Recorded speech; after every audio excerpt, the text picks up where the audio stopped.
అందరికీ నమస్కారం అండి. ఈరోజు సావిత్రిబాయి పూలే జన్మదినోత్సవం సందర్భంగా కోడూరు బాలికల బీసీ హాస్టల్లో ఈ కార్యక్రమం ఏర్పాటు చేసేందుకు చాలా సంతోషంగా ఉంది. సావిత్రిబాయి పూలే జీవితం అంతా నిమ్న జాతుల అభ్యున్నతి కోసం, అంటరానితనం రూపుమాపటం కోసం, బాల్య వివాహాలు వ్యతిరేకటం, సంఘ సంస్కరణ కోసం ఆవిడ జీవితాంతం పాటుపడింది. బాలికలకు చదువుకోకూడదనే ఆ రోజుల్లో నిబంధనలు ఉండటంలో బాలికలకు స్కూల్స్ ఏర్పాటు చేసి ఈ నిమ్న జాతుల అభ్యున్నతి కోసం ఆవిడ చేసిన కృషి చాలా అమోఘమైనది. ఆవిడ ఆత్మకు శాంతి చేకూరాలంటే ఈరోజు ఈ హాస్టల్లో ఉన్నటువంటి ఈ బాలికలందరూ సక్రమైన పద్ధతిలో చదువుకొని ఆవిడ ఆశయాలకు అనుగుణంగా ఈ హాస్టల్లో స్టాఫ్ అమ్మ మేము చదువుకునే రోజుల్లో ఇన్ని వసతులు లేవు, ప్రభుత్వం వాళ్ళు ఇన్ని వసతులు కల్పించాల, మీ తల్లిదండ్రుల కన్నా బాగా చూసుకునే స్టాఫ్ ఉన్నారు ఇక్కడ, వార్డెన్ మేడం గారు కానీ, వాచ్మెన్ రామాదేవి మేడం గారు కానీ. మరి ఆ స్టాఫ్ను అందరినీ సక్రమంగా వినియోగించుకొని ఈ ప్రభుత్వం కల్పించే వసతులు మీరు సక్రమంగా అందిపుచ్చుకొని మీరు జీవితంలో సక్రమంగా చదువుకొని ఉన్నత పదవుల్లో ఉన్నతంగా రాణించాలని కోరుకుంటూ ఈ రోజుని ఈ సావిత్రిబాయి పూలే జన్మదినోత్సవం మన హాస్టల్లో జరుపుకుంటాం. చాలా సంతోషం. మీ అందరికీ శుభాభినందనలు. గట్టిగా ఈ రోజున ఈ సావిత్రిబాయి పూలే గారి యొక్క జయంతి సందర్భంగా మరి ఆమె ఈ దేశంలోనే మొదటిగా ఉపాధ్యాయులుగా చేరి మరి ఎంతోమంది మహిళా మనుల్ని ఈ దేశంలో ఉన్నతీర్చులు నేర్పించి ఎంతోమంది ఉపాధ్యాయులుగా తీర్చిదిద్దినటువంటి సావిత్రిబాయి పూలే గారి యొక్క జయంతికి వారికి శుభాకాంక్షలు తెలియజేస్తూ, అలాగే మరి అలాంటి మహానాయకురాలు వాళ్ళ జయంతి జరుపుకుంటాం మా బీజేపీ కోటూరు మండల శాఖ తరఫున వారికి జోహార్లు అర్పిస్తున్నాము.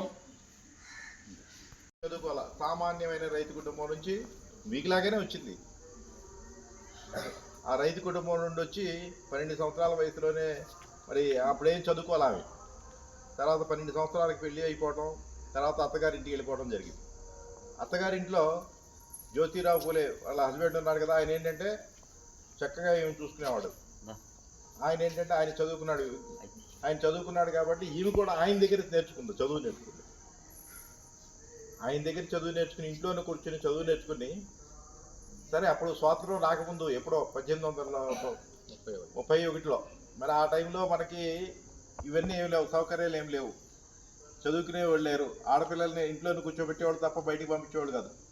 అలాంటి పరిస్థితుల్లో ఏమి భర్త వద్ద చదువు నేర్చుకోవడం, మళ్ళీ తర్వాత వచ్చేసి బయట స్కూల్ పెట్టింది. ఓ స్కూల్ పెట్టి పేదవాళ్ళు, బడుగు బలహీన వర్గాలు ఎవరైతే ఉన్నారో వాళ్ళందరినీ తీర్చిదిద్దాలి అనే ఒక సంకల్పంతో ఏం చేసిందంటే ఒక స్కూల్ స్థాపించడం జరిగింది ఫస్ట్. ఆ స్కూల్లో వాళ్ళందరికీ విద్య నేర్పిస్తూ మరి ఇంకా స్కూల్స్ ఇంకా ఎక్కడ పల్లెటూళ్ళలో కూడా స్థాపించాలి, ఎక్కువ మందికి మనం విద్య నేర్పాలి, ఆడపిల్లలను బయటికి తీసుకురావాలి, వాళ్ళు సంస్కరించాలనే ఉద్దేశంతో మొత్తం 56-57 స్కూల్స్ దాకా పెట్టడం జరిగింది. అంతకుముందు స్కూల్స్ ఉన్నప్పటికీ మగపిల్లలకి అవకాశం ఉండేది, ఆడపిల్లలకు ఉండేది కాదు. మరి అలాగే ఈమె కూడా మొట్టమొదటిగా టీచర్గా జాయిన్ అయ్యి ఈ స్కూల్స్ స్థాపించి మరి ఈ ఆడపిల్లల అభ్యున్నతికి ఎంతగానో కృషి చేసింది. మరి అలాంటి సావిత్రిబాయి పూలే ఇవాళ మనం జయంతిని జరుపుకుంటున్నాం. మరి వాళ్ళ హస్బెండ్ ఎంతో ఆ రోజు ప్రోత్సహించకపోతే ఆమె ఆ స్థాయిలో ఉండేది కాదు.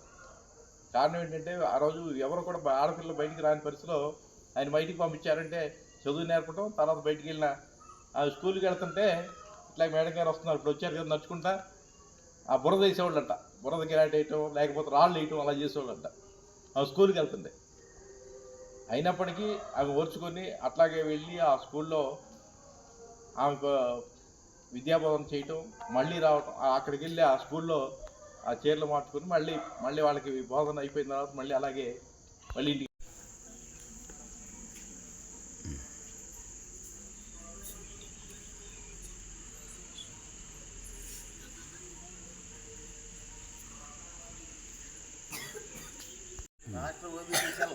ఓ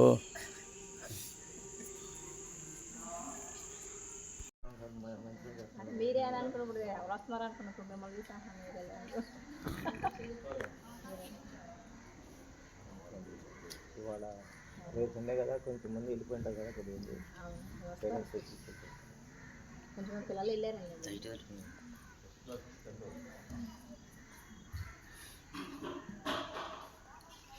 పాప రండమ్మా.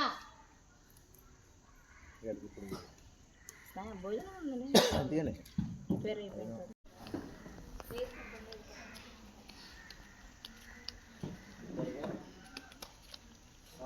హాస్టల్ బోర్డు తీసి బోర్డు తీసి